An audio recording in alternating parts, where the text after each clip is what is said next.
Différence entre SCI et indivision. Les différences entre la SCI et l'indivision concernent la durée, l'entrée de personnes extérieures, la gestion et l'administration, et enfin le prix de la succession. Nous allons voir chacune de ces différences plus en détail. La première différence est la durée. Dans le cas de l'indivision, celle-ci est plutôt instable. Chaque indivisaire est en mesure de mettre un terme à cette indivision. Il est cependant possible de maintenir l'indivision avec une clause pendant 5 ans ou une durée indéterminée.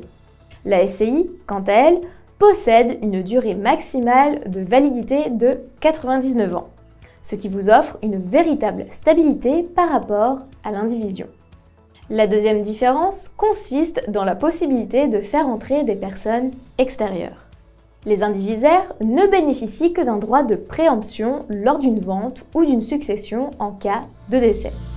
N'oublie pas de t'abonner à notre chaîne pour ne manquer aucune de nos prochaines vidéos. Et surtout, pense à liker si le contenu te plaît. Dans le cas de la SCI, si des parts sont cédées ou qu'un nouvel associé désire entrer dans la structure, il faut l'accord de tous les autres associés.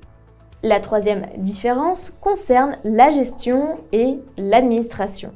L'indivision peut se révéler complexe, car chaque décision nécessite l'accord de tous les indivisaires à la majorité, voire à l'unanimité dans le cas d'une vente, ce qui peut être compliqué s'ils sont nombreux. Pour faciliter les choses, un gérant peut être nommé. La gestion de la SCI est plus souple car c'est son gérant qui possède tous les pouvoirs gérés par statut. Enfin, la quatrième et plus notable différence réside dans le coût de la succession, car contrairement à l'indivision, la création d'une SCI pour posséder un patrimoine permettra de le diminuer considérablement.